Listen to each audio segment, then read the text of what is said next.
You've tried motivation, it lasts a week, maybe less. That new notebook, that fresh app, that bold promise to yourself, it feels electric for a moment. Day 1, you're unstoppable. Day 2, you're still humming with energy. But by day 3, your email hijacks your brain. Day 5, you're suddenly too busy, and by the end of the week, you've expertly negotiated yourself into quitting. You're back where you started, only now with a little less self-respect. Sound familiar? What's the longest you've ever stuck with a new habit based on motivation alone? A week? A month? Let me know in the comments. You are not lazy, and you are not broken. Your system is broken. In this video, I'm not giving you another cheap spark of motivation. I'm giving you the 3-part daily discipline I used to build Apple. A system that works even when you don't feel like it. This isn't a pep talk, it's a pattern. It forged the products, the teams, and the culture that changed my life, and it can forge yours too. So here's the plan for this video. First, I'll explain the core mindset you need to adopt, end-to-end ownership. Then, I'll give you the exact 3-part daily discipline that turns that mindset into concrete action. And finally, I'll give you a simple 7-day action plan to make it a non-negotiable part of your life. Let's start with the mindset. When I dropped out of Reed College, I didn't glide on motivation. I was scared. I didn't have a dorm room, so I slept on the floor in friends' rooms. I returned Coke bottles for the 5-cent deposits to buy food. And I walked 7 miles across town every Sunday night to get one good meal a week at the Hare Krishna temple. What carried me through that wasn't a fleeting burst of inspiration. It was a stubborn, unglamorous daily rhythm. One class, one curiosity, one page of calligraphy at a time. It was discipline, quiet, unromantic, uninstagrammable that carved the groove that later became the typography of the Macintosh. It wasn't magic. It was the simple habit of showing up, the habit of looking closely, the habit of asking, is this the very best we can do? And then staying in the chair long enough to actually make it better. The frustrating truth that no one wants to admit is that motivation is a liar. It's a fickle friend. It whispers, you'll feel like it tomorrow. Discipline, on the other hand, is the friend who looks you squarely in the eye and says, you don't have to feel like it, we're doing it anyway. People think I had some kind of superpower for inspiration. I didn't. What I had was a relentless, almost fanatical daily discipline focused on one thing, end-to-end ownership of my inputs. Not the outcome, not the headlines, the inputs. What did I actually do today that moved the work from vague to precise, from good to insanely great? So if you've started and quit on your goals more times than you can count, stop blaming your character. Blame your system. When you change the system, your identity inevitably follows. You are not what you intend to do on a good day. You are what you insist on doing every single day, especially when it's inconvenient and boring. And one more thing. If you're waiting for the perfect circumstances to begin, you will wait forever. The world does not belong to the motivated. It belongs to those who create their own momentum without asking for permission. The habit I'm about to teach you is how you do it. End-to-end ownership, the non-negotiable. It turns out that the most important habit is also the simplest to understand, yet the hardest to practice. End-to-end ownership. This means taking complete, uncompromising responsibility for your daily inputs. Not partial responsibility, not shared responsibility with your team or your circumstances. End-to-end. Think of a master chef. A good chef follows a recipe. A great chef creates the recipe, but a legendary chef goes further. They own the entire process. They source the ingredients themselves, they sharpen their own knives, they design the menu, they cook the meal, they plate the dish, and they don't rest until they see the look on the customer's face. That is end-to-end ownership. If something had my name on it, I own the beginning, the middle, and the end. From the first conceptual sketch to the last pixel on the screen, from the first sentence of a product brief to the precise punctuation on the copy on the box, from the initial definition of the problem to the customer's smile of delight when they used the product, that entire chain was my job. When you truly own the inputs with this level of care, the excellent outputs simply become a byproduct. Excellence stops being a surprising accident and starts being a predictable habit. When I got fired from Apple, I had every excuse to feel like a victim of circumstance. It would have been easy to blame others. But that event turned out to be one of the best things that ever happened to me. The crushing heaviness of being successful was suddenly replaced by the incredible lightness of being a beginner again. And a beginner has a choice. You can wait for someone to give you permission and a roadmap, or you can seize ownership for yourself. At NextT and at Pixar, I reclaim that daily practice. Define the problem with ruthless clarity, work on the most important piece first, and end every single day with a review brutal enough to embarrass your ego but refine your craft. You cannot delegate your day and expect to keep your soul. When the day is over, it either shaped you or you shaped it. There is no in between. People think focus is about saying yes to the one thing you're passionate about. That's a romantic and dangerously incomplete notion. True focus is about saying no to 1,000 other good ideas. It is subtraction with teeth. And this is why ownership is so demanding. It requires those 1,000 no's. Every single yes you give to a distraction, to a low-impact meeting, to a request that doesn't align with your core mission is a tax on your talent and your time. Ownership means you are the architect of your day, not just a tenant living in it. Let me tell you a secret that will free you from so much anxiety. Outcomes are lagging indicators.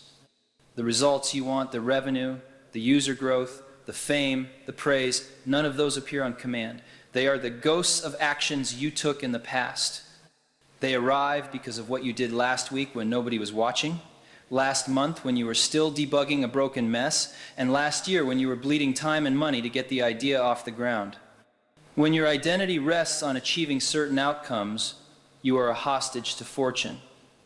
But when your identity rests on the quality of your inputs, on the integrity of your daily process, you are free. You are free to improve, free to iterate, free to go back and sand down one more rough edge, not because a boss told you to, but because you know in your gut that the edge belongs to you. Ownership is not about heroics. It's not about grand gestures. It's about a quiet, personal standard. It is the simple promise you make to yourself in the mirror every morning. I will not ship junk. I will not lie to myself about the time I actually spent. I will not call it done when I know it isn't. That promise must be renewed every single day. One of the most powerful tools for this is a question I asked myself for years. If today were the last day of my life, would I want to do what I am about to do today? That question isn't poetry, it's a compass. When you steer your life by it, you stop wasting your precious mornings on trivialities and start aiming your full attention where it truly counts. And that is where the daily discipline begins. The three-part daily discipline intention. First hour, brutal review. Here is the daily discipline that forged my work in the culture at Apple. It's composed of 3 parts. It is simple to understand, ruthless in its application, and infinitely repeatable. First, set the intention. Before the world drags you into its noise, before the first email lands in your inbox, you must decide the one outcome that would make today valuable. 1, not 5. Your brain is not a multitasker, and a cluttered list of priorities is the same as having no priorities at all. Write this intention down. Be so clear and precise that a complete stranger could look at your work at the end of the day and grade your success with a simple yes or no. Vague goals like work on the project are a tax on your brain. They are useless. Precision is leverage.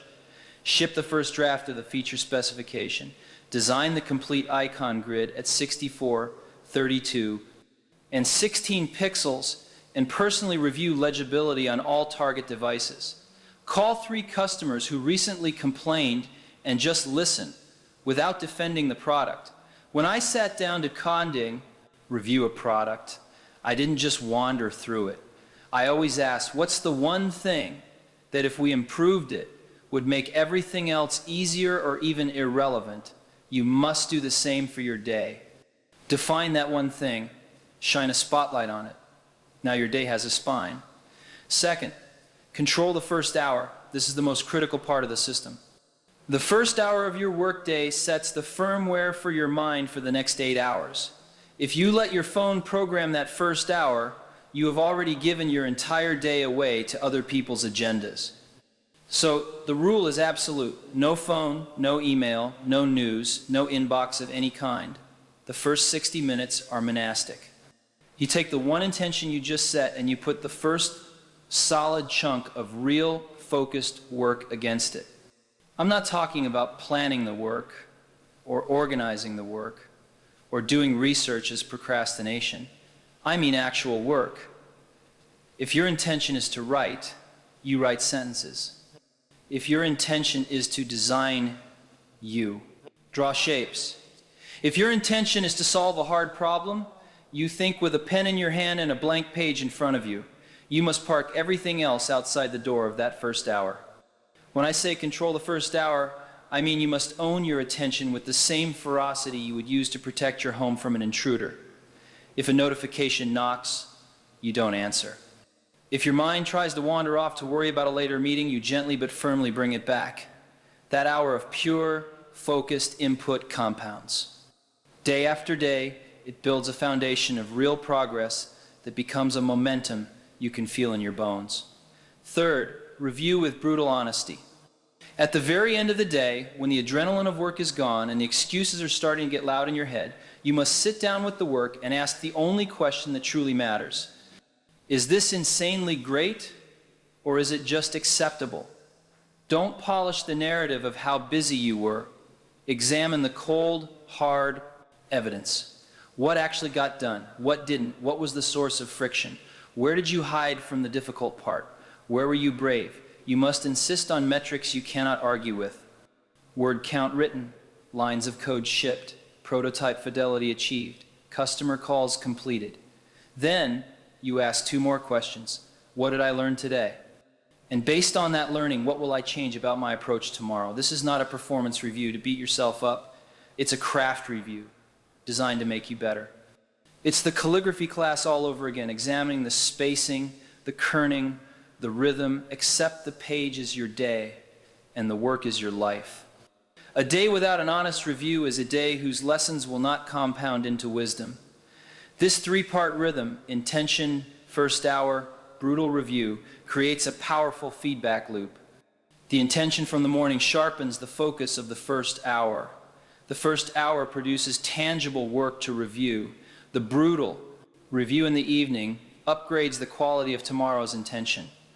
Repeat that loop long enough, and it does something strange and wonderful. It begins to change who you believe you are. You go from being someone who tries to be productive to someone who actually ships. You go from being someone who has good ideas to someone who makes ideas tangible and real.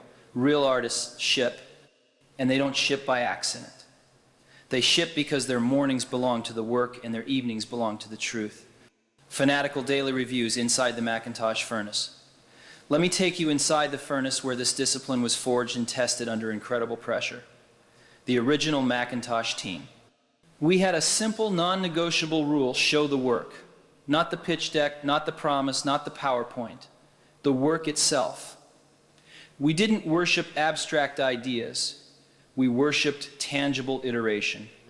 The daily reviews were the heartbeat of our team. You had to bring a build, bring a screen, bring a behavior. If your code crashed, we all watched it crash together. If an animation stuttered, we all felt the stutter. If a single pixel was off, we didn't rationalize it away. We stayed there until we fixed it. We cared deeply about the inside of the product, the parts no customer would ever see, because we believed that interior craftsmanship inevitably shows through to the exterior. That's why we all signed the inside of the original Macintosh case. It wasn't a marketing stunt. It was a vow of quality. Those reviews were not polite. They were never about making people feel good. They were about making the product great. They were honest. If a feature didn't delight us, it didn't ship. If a dialog box made a user think for even half a second too long, it was redesigned from scratch. We would bring in real people who had never used a computer and just watch where their eyes went, where they hesitated. We paid fanatical attention to the tiny delay between an action and a reaction that you can feel in your gut but can't easily explain. We fought over pixels the way architects fight over the quality of light. Because the details aren't just details, the details are the product. You might think that this excruciating level of scrutiny slows you down. It does the exact opposite. Sloppiness creates rework, and rework is the silent killer of all momentum. A fanatical review, culture daily, visible, and unfiltered, prevents technical and design debt from accumulating in your product. The result is not just speed, but speed with integrity. That's why I push the philosophy of no so hard. Every single no to a mediocre feature protected the team's energy for one truly great yes. You have to say no to 1,000 things. Not because you're a negative person, but because your time is finite and your users deserve your absolute finest work. I remember watching an engineer demo a subtle animation for a window minimizing and realizing in that moment that it was the difference between something feeling mechanical and something feeling alive. He had spent days shaving off milliseconds and refining the physics curve. Was that obsessive? Absolutely. Was it necessary? If you want to build something that people don't just use but love, then yes, it is necessary. People don't fall in love with a list of features. They fall in love with how a product feels in their hand, the way it breathes when it opens, the quiet confidence that it just works. That feeling is built brick by brick in daily reviews where no one gets to hide behind excuses. It's built by insisting that the daily discipline matters more than the grand launch day. And I'll tell you something else. Those reviews forged a team.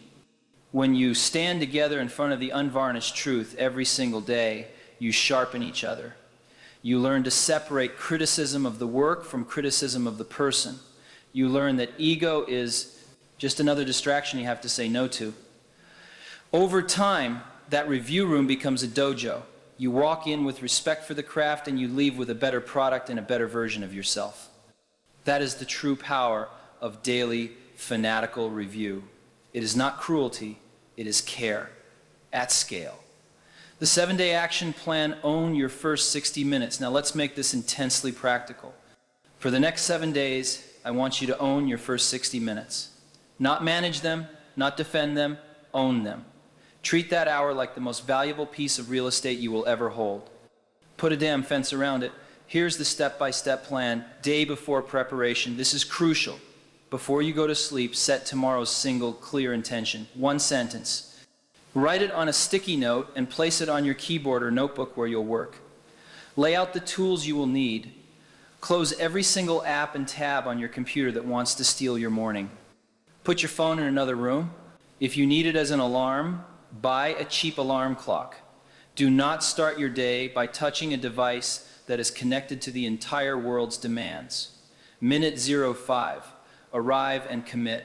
Sit down at your workspace. Before you do anything, just breathe. Not to be mindful as some kind of performance, but simply to arrive in the chair. You are not a notification processing machine. You are here to build. Read your one-sentence intention out loud. This small act makes it real. If it still feels fuzzy, sharpen it now. The first 5 minutes are about consciously deciding to be intentional again. Minute 5:45, deep work. For these 40 minutes, you produce. You work on the intention. You write the difficult paragraph. You sketch the scary interface. You design the test. You compose the critical email you've been postponing. If you feel the temptation to just quickly research something, stop. That is resistance in disguise. Make something first. Research after you've tried and failed. If you feel the powerful magnetic pull to check your phone, remind yourself, the world will not end in the next 40 minutes, but your state of deep focus might. If you hit a point of friction or a mental block, do not flee to distraction. That friction is the doorway. Push through it, because on the other side is momentum. Minute 45:55. Evaluate and iterate. Stop producing. Now, look at what you just made with fresh, critical eyes. Ask, what is the single weakest part of this? Then, spend these 10 minutes improving that one thing. Don't spread your effort thin trying to fix everything. Concentrate all your energy on the weakest link. This is how exponential improvements begin. One targeted, focused fix each morning over a week becomes 7 asymmetrical leaps forward. Minute 55-60, plan the handoff. The last 5 minutes are for your future self. Write down the very next concrete step you need to take. Save your file in the correct place. Check your code into the repository. Make a tiny checklist for tomorrow's first action. You are making it incredibly easy for your future self to resume the work. Momentum loves a clear and easy handoff. End of day review. After your main workday is complete, before you shut down, conduct your brutal review. Did you protect the first hour? Did you produce something real and tangible? What did you learn from the process? What will you do differently in tomorrow's first hour? If you failed to protect the time, don't dramatize it, diagnose the system and fix it. If you succeeded, don't romanticize it, repeat the system tomorrow. The point is to build a streak of owned mornings. 7 in a row will fundamentally change your posture toward your entire day. Common obstacles and solutions. But I have emergencies.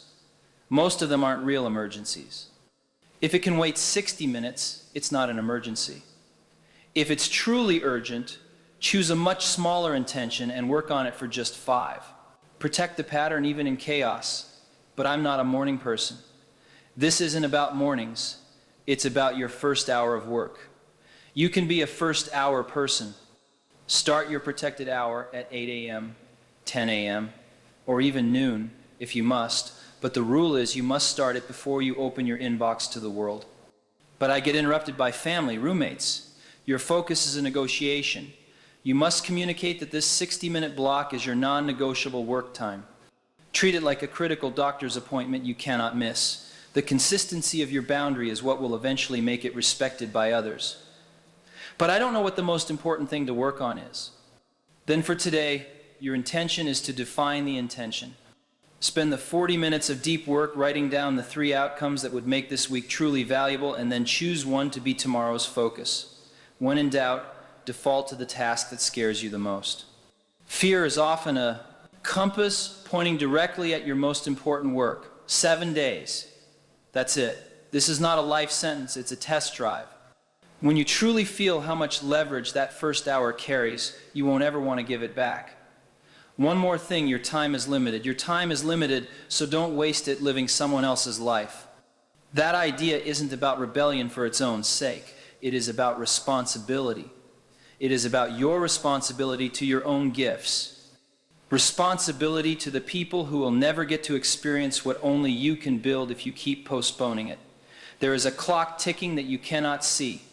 Remembering you are going to die is the best tool I know to strip away the unimportant. The opinions of others, the pride, the fear of embarrassment, they all fall away in the face of the final deadline. All that remains is what is truly important. The people you love and the work you are proud to sign your name to. End-to-end ownership is simply a way of honoring that clock. When you own your inputs, you refuse to gamble your finite time on wishful thinking. You aren't waiting for a breakthrough. You are preparing the ground so a breakthrough can happen. You're not hoping for momentum, you are compounding it ounce by ounce each morning. You're not fantasizing about a perfect future. You're shipping small, real, imperfect pieces of it today. And if you think this is about becoming a machine, you have missed the entire point. Discipline is not punishment, it is devotion. It is the devotion of an athlete training in the cold, dark morning. The pain is not punishment. It is the price of excellence and the path to the joy of performance. It is devotion to your craft, devotion to your users. Devotion to making something insanely great because you understand that good enough is a form of theft. Theft from your own potential, theft from your customers, and theft from the world that could have been just a little bit better if you had done the hard thing. So here's the daily discipline, distilled one last time. Set the intention, name the one outcome that would make today matter. Control the first hour, no phone, no inbox, only the work that moves the needle. And review with brutal honesty, praise the truth, not the story you tell yourself about it. So, here is your choice. You can close this video and wait for the next fleeting spark of motivation to arrive. Or you can make a decision.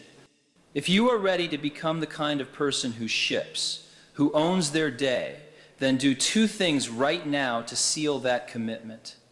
First, subscribe to join this community of creators who live by design, not by default. Second, hit the like button as a promise to yourself that tomorrow you will own your first hour. Stay hungry, stay foolish, and now go and do something wonderful.